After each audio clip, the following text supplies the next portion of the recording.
de acuerdo en qué es lo que se va a hacer, sobre todo si se considera que es muy importante el desarrollo de los hijos. Es que yo creo que lo más difícil de entender en un proceso como este, Francisco, es, por ejemplo, que es inconsciente muchas veces. Es decir, uno no está consciente de que quiere afectar a la otra persona y entonces por eso le habla mal al hijo de su padre o de su madre, ¿no? Es un proceso inconsciente donde se cree que estás afectando a la contraparte, a tu expareja. Pero en realidad se está afectando al niño y ese es sus derechos, ¿no? Su derecho a tener dos padres y quererlos igual, ¿no? Desde luego, esta parte de inconsciencia a la que te refieres es grave, porque sí, la idea es, lo estoy haciendo con la mejor voluntad y con el deseo de protegerte, pero a veces también los padres se extralimitan. Y suceden muchas veces que hay eventos que desencadenan este proceso de alienación. Por ejemplo, el inicio de una nueva relación por parte de uno de los progenitores, ¿no? Cuando ya están separados o divorciados, eso genera mucha ira, genera mucho resentimiento y entonces es como una deslealtad. Tu padre no me está haciendo desleal a mí, está siendo desleal también a la familia, a los hijos, a toda la estructura que se había formado. El nacimiento de un nuevo hijo, por ejemplo, también fuera en otra relación, o inclusive los intereses de algunos abogados que no tienen conciencia, no tienen la claridad de trabajar hacia la conciliación y que entonces viven de los pleitos, de provocar litigios, de hacer esto amplio, interminable, porque ven que esa es una forma también pues de hacerse de recursos económicos. Claro. ¿No? En lugar de propiciar el diálogo y propiciar la conciliación, lo que propician es el conflicto. ¿Tú qué recomiendas después de que a lo mejor surge una situación como esta, el síndrome de alienación parental? ¿Cómo se puede trabajar después con los hijos a lo mejor para revertir a lo mejor los daños que causan ellos? Hay situaciones que podríamos llamar leves, o sea, que el lavado de cerebro o la manipulación no llega a niveles extremos, pero también hay niveles extremos. Yo creo que es muy importante, precisamente por eso estamos en esta idea de hablar de esto, de que los abogados y los jueces y los padres de familia, y particularmente los que están en situaciones de conflicto, sepan que esto es una realidad y que tienen que tomar información, tienen que informarse más. Y por otro lado, acudir a profesionales que les puedan ayudar a entender cómo es este proceso, cuáles son las fases, en qué situación se encuentran y cuáles son las alternativas para resolverlo, ¿no? Entonces, por ejemplo, pueden consultar. Yo la otra vez traje este libro y mucha gente preguntó, quisiera que quedara un poquito más tiempo al aire. Claro. Porque aquí es una buena síntesis en este libro de lo que es el síndrome de alienación parental, y también pueden buscar información en otros lugares, ¿no? En internet, pueden también recurrir al Centro de Justicia Alternativa o a una página web que es la Asociación Mexicana de Padres Separados, México.com, va a aparecer en un momento más en la pantalla. Pero lo que sí es importante entender es que este proceso lastima, lesiona de una manera importante la vida y el desarrollo de los hijos. Afecta su autoestima, genera inseguridad, merma su capacidad de análisis y de juicio para siempre, porque estas manipulaciones impiden un análisis sereno de las cosas. Y, Francisco, perdón que te interrumpa, en esta manipulación también participa, me supongo que en muchos casos, la familia, el entorno, no solamente la pareja, es decir, no solamente la mamá o el papá, sino los abuelos, los tíos, que hablan mal de la otra persona, ¿no? Desde luego. Y se hace más complejo también el asunto. Desde luego, hay todo un equipo, podríamos decirlo, ¿no? Y precisamente la pretensión de este equipo alienador es romper los vínculos afectivos y los vínculos de convivencia cotidiana, no solo con el otro cónyuge o con el otro progenitor, más si haya un divorcio, sino romper toda relación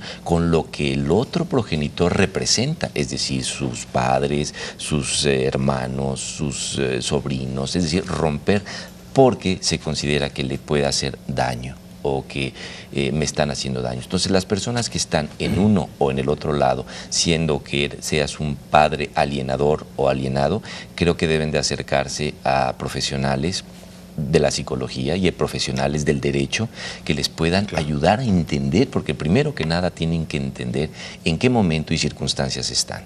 A partir de eso se van a derivar una serie de acciones y lo importante es pensar que más allá del conflicto individual de adultos está la posibilidad de una buena vida o de una mala vida para los pequeños. Claro. Aquí aparecen algunos teléfonos y un correo electrónico donde podemos recibir información para orientar con más, de forma más específica sobre estos temas. Muy bien, Francisco. Gracias. Muchas por gracias a este ustedes, tema de que verdad. les vaya muy Muchísimas bien. gracias. Sí, Nos vemos el interesante. próximo martes. Nos vemos próximamente. Gracias. Se encuentra con nosotros, como todos los martes, Francisco Avilés, presidente electo de la International Family Therapy Association, y hoy nos viene a hablar de la violencia intrafamiliar. ¿Cómo estás? Bienvenido. Muy bien, buenos días al teleauditorio. Aquí Muy estamos. buenos días, Francisco. Gracias Bien. por estar con nosotros. Gracias por acompañarnos. Al contrario. Pues la violencia intrafamiliar es un problema muy frecuente, pero que asociamos en muchas ocasiones con la violencia física, y sin embargo hay otros tipos también que dañan de igual manera a las personas. Efectivamente, este es un tema muy difícil y tiene muchas facetas, pero podríamos entender que violencia intrafamiliar se entendería por ello todo tipo de conducta dentro del hogar que dañen el cuerpo, alteren las emociones y el bienestar personal o la libertad de cualquiera de los miembros de una familia, ¿no? Entonces eso es como una idea genérica en términos de definición. Pero así como lo mencionabas, Gaby, hay una violencia que se nota porque deja marcas físicas, que es la violencia física, golpes, pellizcos, empujones, un maltrato que deja evidencias físicas. Pero hay otros tipos de violencia, una violencia verbal, que por ejemplo, sistemáticamente se ofende, se denigra, se descalifica a la otra persona. Una violencia de tipo psicológico, emocional, que genera mucho miedo y que genera una angustia terrible, un miedo a ser abandonado, un miedo a ser inclusive privado de la vida o de la libertad. Y también podríamos decir que hay una violencia de tipo sexual, cuando uno de los miembros de la pareja obliga al otro a través de amenazas o a través de la fuerza a sostener relaciones sexuales sin que el otro lo desee, ¿no? Y entonces son diferentes tipos de violencia y vamos a iniciar este tema porque tendremos más adelante otras participaciones alrededor de esto. La violencia siempre tiene consecuencias, tanto sobre la salud física como sobre la salud mental y sobre el bienestar de las personas. Y cuando esto empieza muy temprano, cuando los niños se someten desde muy pequeños a un trato por parte de los padres o de otras figuras de autoridad que son violentos, que son agresivos, las repercusiones van a irse dando a lo largo de la vida.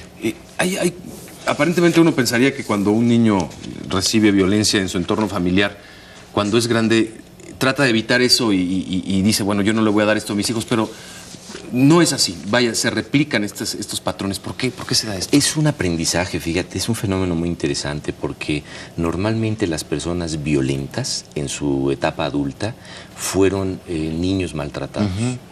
Es un aprendizaje defectuoso, pero que muestra que hay una manera inadecuada, incorrecta, pero para estas personas así es, de manejar las diferencias, de manejar, digamos, los conflictos que se generan o las tensiones que se generan en las relaciones. Es una manera en la que se pretende resolver los problemas, las diferencias, las diferencias de autoridad, por ejemplo. Y tenemos que ver que hay una parte cultural en todo esto.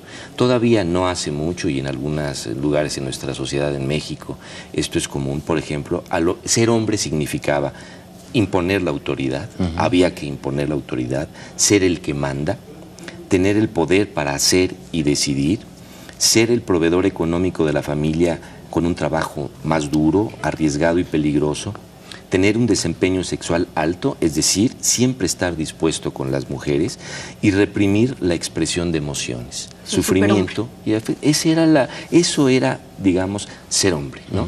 Y entonces ser mujer significaba casarse y tener hijos, dedicarse al hogar el resto de la vida, cumplir la función para la cual nacieron, es decir, no había posibilidades de imaginar otro tipo de actividad, sino para eso, para ser madre, para estar en la casa, y siempre servir y atender a padres, hermanos, esposos, hijos, hijas, nietos, a todo el mundo. La abnegación. Esa era la Sí, abnegación. la abnegación. Entonces, esos eran los modelos.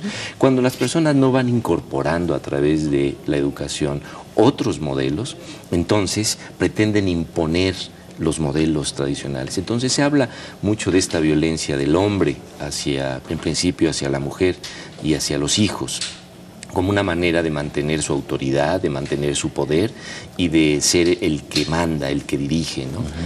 Pero hoy en día las cosas han cambiado mucho en lo social, en lo económico, en lo profesional, pero nos falta todavía ir integrando esos cambios en lo que sería el conjunto de las relaciones entre hombre y mujer y del respeto que nos merecemos hoy en día a la libertad y a hacer lo que uno profesionalmente o laboralmente quiere hacer y debe hacer. Esto es como les menciono, es una temática complicada porque también, aunque se reconoce menos y se denuncia menos, también existe el maltrato hacia los hombres.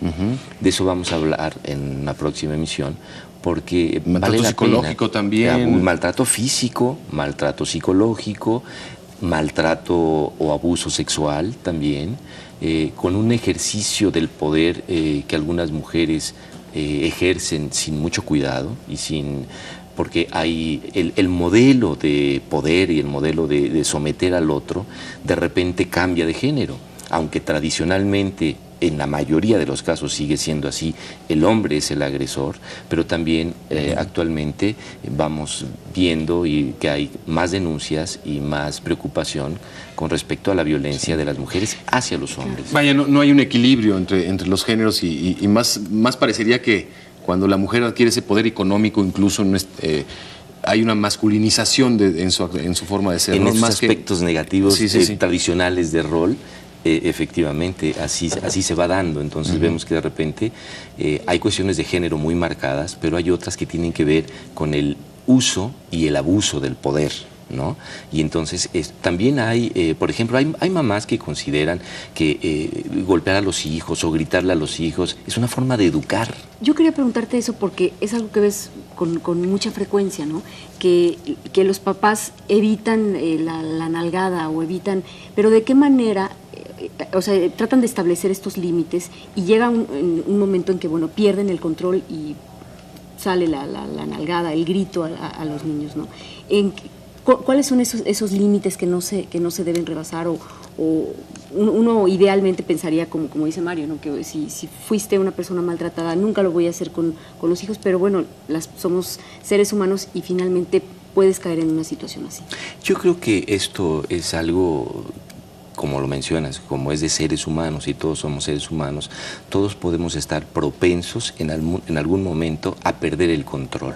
Pero si nosotros nos preocupamos y nos ocupamos en manejar nuestras emociones y en encontrar alternativas para educar, para tratarnos en las relaciones, yo creo que esto se va haciendo una habilidad también. Insistía en el punto de que hay mamás y papás que le dicen a sus hijos: yo nunca te he puesto la mano encima, nunca te he golpeado, nunca te he maltratado, sin darse cuenta que hay violencia, que ¿no? hay un abuso en el trato. Estás abriendo esa posibilidad. Sí. O sea, le estás diciendo, existe la posibilidad de que un día lo haga. De que lo haga. Cuando no lo tienes en tu patrón, sí, claro. Pero los tratan mal, con gritos, con insultos, atentando contra su integridad moral, física, los tratan de tontos, de incapaces, de flojos, ¿no? Y entonces es una forma de abuso que no tiene una huella física, no crea un moretón, pero que sí va creando un moretón de tipo moral, de tipo emocional, y esto a la larga va creando una autoestima muy deficiente y una capacidad muy también deficiente de los niños para enfrentar el mundo y para resolverlo, ¿no? Entonces el tema es muy interesante porque implica varios niveles de análisis: el nivel de la relación, pero también el del control de las emociones. Y yo creo que tiene mucho que ver con la educación, tiene mucho que ver con entender que hay maneras de hacer las cosas mejor y que entonces tenemos que informarnos y tenemos que trabajar, ¿no? Y que no porque aprendimos que había una manera de hacer las cosas, la vamos a reproducir automáticamente. Muy Pero bien. bueno, hablaremos Seguiremos con este tema. Seguiremos la próxima con el tema. semana con el tema. A las personas que quieran hacernos llegar pues algunas dudas que tengan, háganlos a través del canal o también a través de los datos de Francisco Aviles que ya estaban por allí en pantalla. Los teléfonos 5166-4000 y 01800-226-2511. Gracias. Que tengan una linda Como Nos vemos siempre, la próxima gracias, semana Francisco. por aquí. Gracias a ustedes. Gracias.